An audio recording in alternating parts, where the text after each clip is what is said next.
Welcome to the Primetime News on Mitv. I am Jumoke Michaels. Good evening. The National Assembly, through Joint Committee of the Senate and House of Representatives on Interior, took up the ministry on issuance of the expatriate quotas, which is believed served as avenue for stealing jobs from Nigerians in Nigeria by expatriates. Merit and demerits of issuance of expatriate quotas by the Interior Ministry to deserving foreign companies came to the fore during budget defense session the Minister of the Ministry, Olubunmi Tunji-Ojo, had with the joint committees. Chairman of the Joint Committee, Senator Adams Oshomole, told the minister that while it's heartwarming that the ministry surpassed its revenue targets on issuance of expatriate quotas, but the policy is giving room for expatriates to steal jobs meant for Nigerians in Nigeria. Earlier, the minister in his presentation to the Joint Committee said that in 2022 and outgoing 2023 fiscal years, the ministry surpassed its budgetary revenue projections on expatriate quotas and marriage.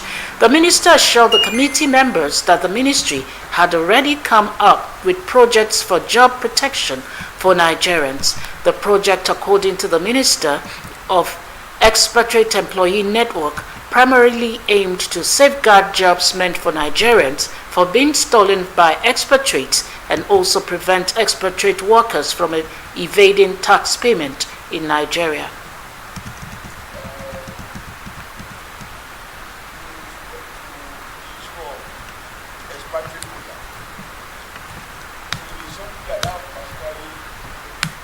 Worried about,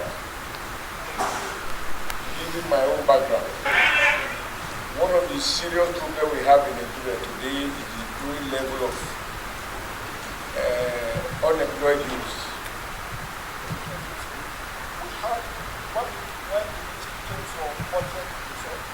We had a target of 540 million naira for business expatriate quota and naturalization fee.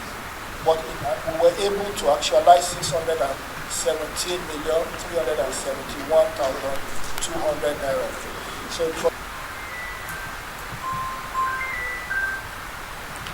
in another development, the Senate expressed strong disapproval towards officers of the Nigerian Correctional Center due to their reported inhumane treatment of inmates in their custody.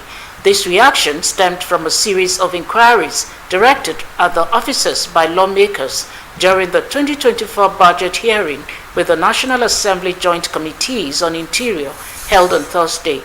Senator Adams Oshomole asked for a detailed breakdown of the current inmate population and security dogs, as well as information on their daily feeding routines, saying it's inappropriate for dogs to be given better care than human beings who are the inmates. Meanwhile, Senator Ireti Kingibe, seemingly dissatisfied with the response received, raised concerns about the welfare of the inmates, querying how many medical professionals and veterinary doctors are available to care for both the inmates and the dogs. We have seen the visual. So it is not correct to tell us that you feed prisoners 3 times a day with 750. How? And you are listing tomatoes. I bought tomatoes yesterday. You are talking about beans. I bought beans the day before yesterday. You talk about rice. I bought rice last week. And I know the price. Yes. It's not only senator that I buy. Even you are buying.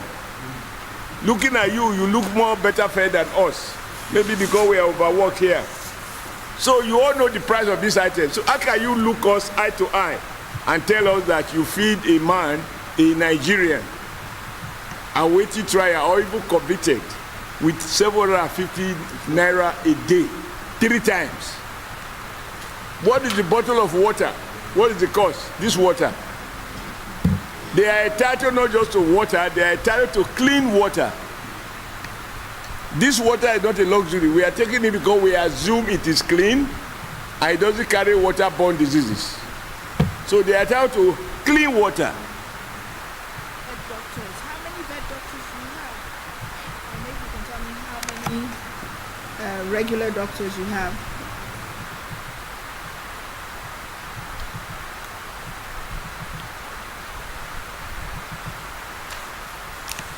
A group of 7 political parties has formed a new coalition in a bid to strengthen democracy in the country. The movement, tagged the Coalition of Concerned Political Parties, was formed in Abuja at a meeting attended by leaders of the political parties at the National Secretariat of the Social Democratic Party. The coalition comprised the People's Democratic Party, African Democratic Congress, Social Democratic Party, People's Allied Movement, New Nigeria People's Party, Young Progressives Party, and Zenith Labour Party. The PDP presidential candidate Atiku Abubakar, while hosting a delegation of the Inter-Party Advisory Council Party, urging the opposition to see the need for unity. The coalition, while expressing worry about the level of instability the country is going through, urged the judicial system to save Nigeria's democracy and rid itself of political and executive interference. Speaking on the essence of the coalition, the national chairman of the SDP, Shehu Gabam, said the new group looked into the issue of the judiciary, which is the last hope of the common man, if it still stands. He said that the judiciary must exercise extreme caution with some of its decisions. The SDP chairman said that the coalition is not for a merger or against the Inter-Party Advisory Council.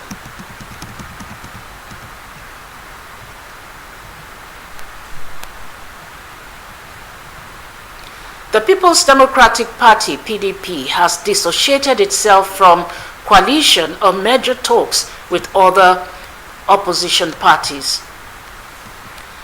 The chairman of the Police Service Commission, Dr. Solomon Arashi, has called on all security agencies to close ranks in order to tackle the endemic financial crime that is threatening the economy of the nation. The former Inspector General of Police, while speaking at the annual lecture and award ceremony of Crime Reporters Association of Nigeria on Thursday in Lagos, stressed the need for all security agencies to equip themselves with requisite capacity that will enable them identify pieces of technically aided evidence of prosecutorial value that could engender the successful prosecution of the criminals. Dr. Arashi, who was represented by an Assistant Inspector General of Police Force, Criminal Intelligence and Investigation Department, Lagos Annex, AIG Idowu Owohua. Dr. Arashi, who queried the institutional capacity of the national security and intelligence community to professionally detect, prevent, and deploy modern investigative tools towards dissecting the criminal signatures of fraudsters, said attainment of an enhanced technical, intellectual, and professional capacity is needed to understand the complex trails of financial crimes. On her part, one of their awardees, Yeye Folashade Shono, advocated parents to offer guidance and supervision to their children with the goal of discouraging their participation in criminal activities. Shono attributed her award to the admirable women and underscored the significance of parents instilling virtuous values in their children.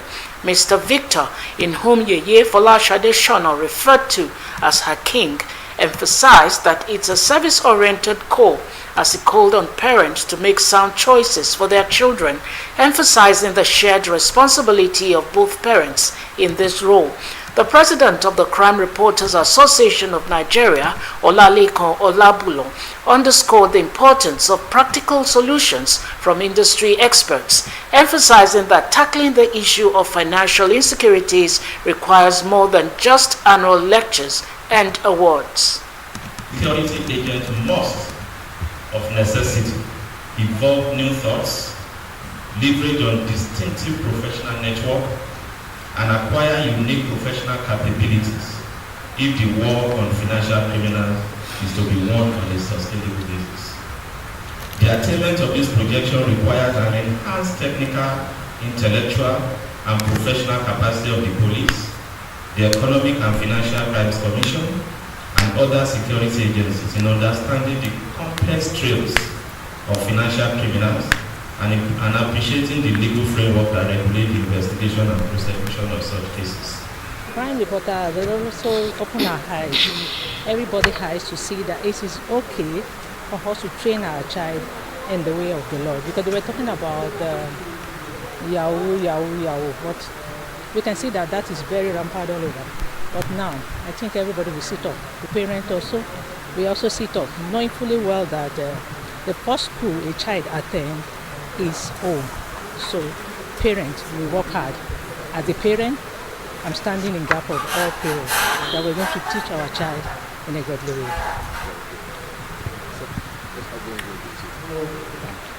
People say prevention is better than cure, right?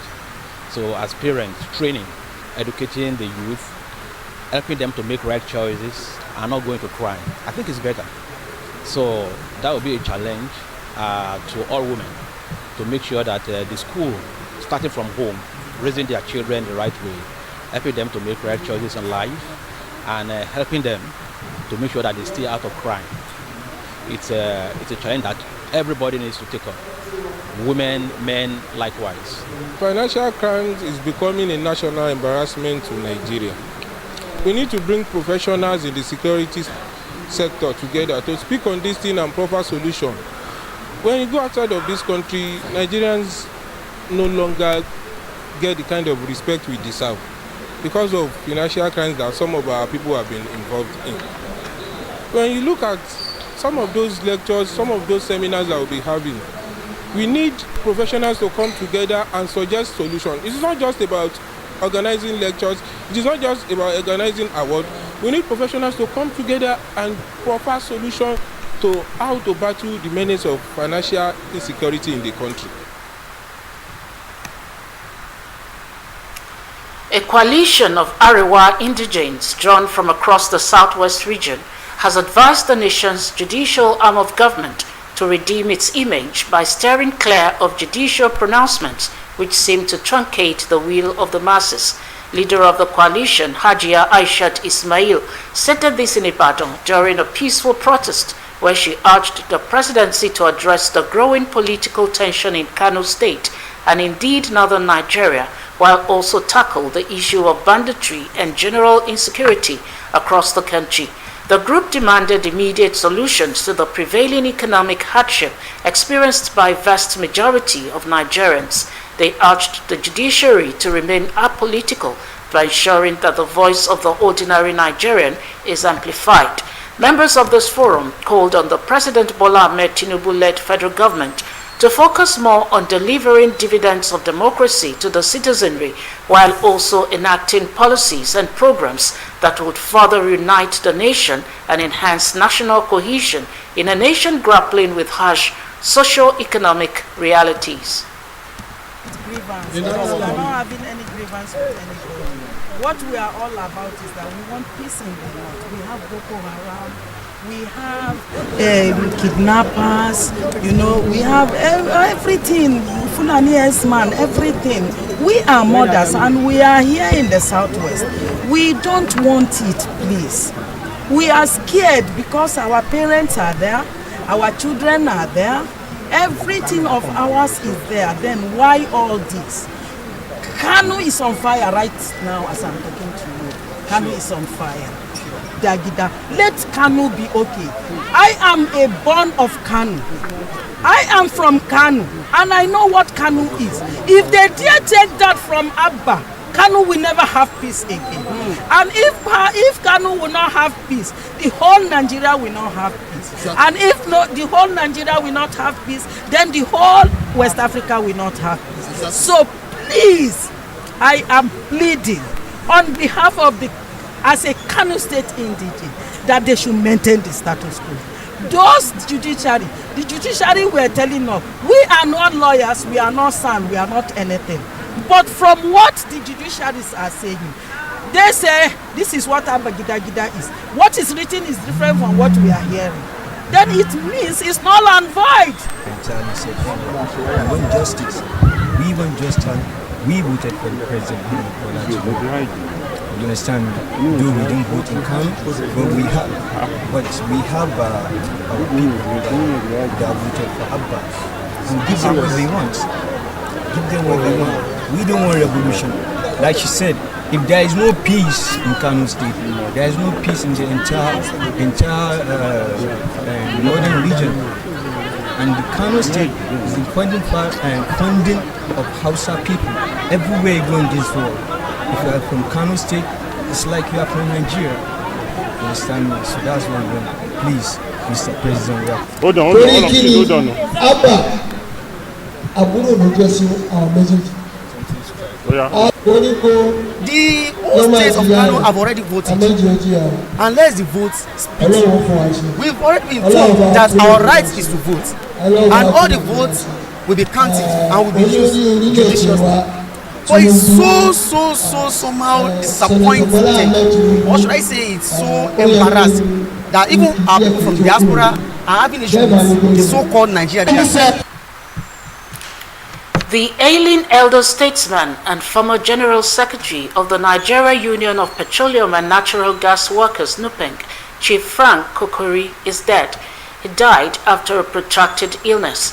The trade union veteran gave up the ghost precisely 1:30 a.m. today, Thursday, December 7, 2023, coincidentally on his birthday at exactly 80. The passage of the octogenarian was made public at about 2:30 a.m. by Chief Kokori's personal assistant at Tawada Bari Oke. He said the former labor leader's health relapsed on Monday as he was unable to interact with people around him while he was placed on life support.